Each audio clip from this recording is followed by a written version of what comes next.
मित्रों, आदरणीय अल्लड़ जी की वो बात मुझे याद आती है। वो कहते थे कि तुलसीदास जी को लिखने के लिए राम जैसा पवित्र किरदार मिला, राम जैसा चरित्र मिला। कृष्ण द्वैपायन जी को लिखने के लिए कृष्ण जैसा चरित्र मिला। हाँ, हमारे भाग्य में यही लोग हैं, हम क्या कर सकते हैं।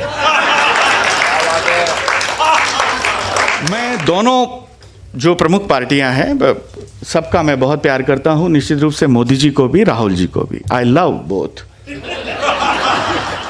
मोदी जी जैसा किरदार इस ब्रह्मांड में कोई दूसरा उत्पन्न नहीं।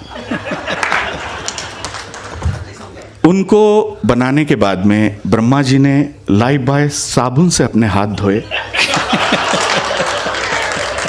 और कहा कि अब क्या मनुष्य बनाना है, इस संसार का अंतिम मनुष्य मैं बना चुका हूं।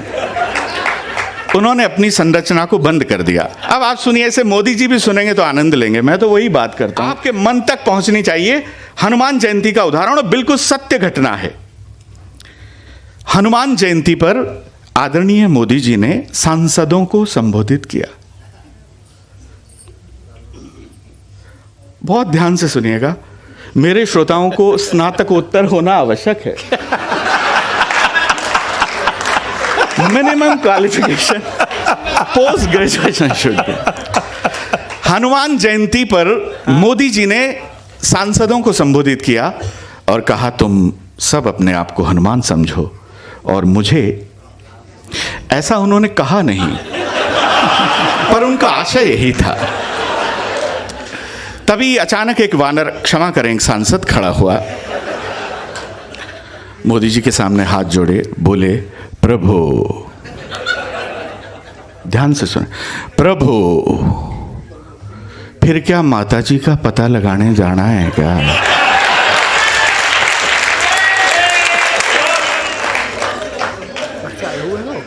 मोदी जी ने योगी को बुलाया।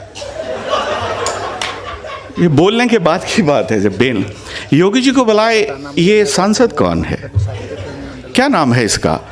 योगी जी बोले, बदलना है क्या?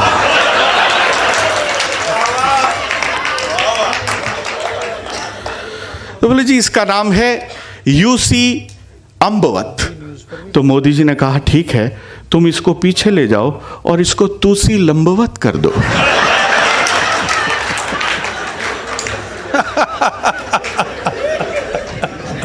अगर आ रही हो तो आप लोग बजा दीजिएगा।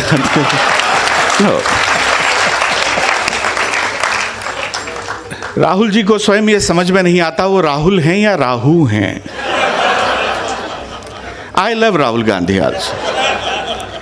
राहुल जी गए एक बाबा जी के पास में। दो बातें करूंगा राजनीति की, उसके बाद मैं सब विषय पर बात। राहुल गांधी गए एक बाबा जी के पास में। बाबा जी से बोले, बाबा बाबा, हम अपना हाथ आपको दिखाना चाहते हैं। बाबा बोला, बेटा हाथ ही क्यों, थोड़े बहुत तुम मुंह दिखाने लायक भी हो गए हो। मतलब जैसा प्रोग्रेस उन्होंने किया है, मुंह दिखा। तो बोले, हमारा हाथ देखकर ये बताइए कि कांग्रेस को पूर्ण बहुमत क्यों नहीं मिलता। बोले, बेटा तूने सोची तुझे जिंदगी पर बहू क्यों नहीं मिली, तू बहुमत की बात कर। बोले, मैं यही तो दिखाने के लिए आपके पास आया। तो बाबा ने जन्म कुंडली देखी, बहुत गंभीरता से बोले, बेटा तेरी कुंडली में दो बहुत बड़े ग्रह बैठे हुए जो तेरा सारा काम खराब कर रहे हैं। बोले, कौन से बड़े ग्रह बाबा? बोले, पहला ग्रह तो है दिग्विजय सिंह, और बोले दूसरा है शशि थरूर। अब बात का आनंद लेना। बोले, बाबा ये कैसे बड़े ग्रह हैं? बोले, ऐसे बड़े ग्रह हैं बेटा, तेरे लिए लुगाई ढूंढने जाते हैं और खुद के लिए ले आते हैं। बोले, बाबा यही तो दिखाने के लिए मैं आपके पास आया हूं। मस्त लो यार, सर राहुल जी भी सुनेंगे तो आनंद लेंगे। हाँ। तुम चिंता मत करो, मैं सबको सुना चुका। बोले, यही तो दिखाने के लिए मैं आपके पास आया हूं। बोले, बेटा, बोले यही तो दिखाने के लिए आपके पास आया हूं। बोले, सबसे बड़ा अपराध किसका है? बोले, बेटा तेरी मम्मी का। बोले, वो कैसे? अब बात का आनंद लेना। विशुद्ध हास्य आपको सौंपता हूं कि जिस उम्र में तेरे हाथ में प्रेम पत्र होने चाहिए थे, मम्मी जी ने कांग्रेस का घोषणा पत्र टिका दिया और तालियां पूरा सदन यहां से लेकर वहां तक बजा सकता है कि जिस उम्र में तुझे रानी मुखर्जी से बात करनी चाहिए थी, उसी उम्र में ममता बनर्जी से बात करनी पड़ रही है।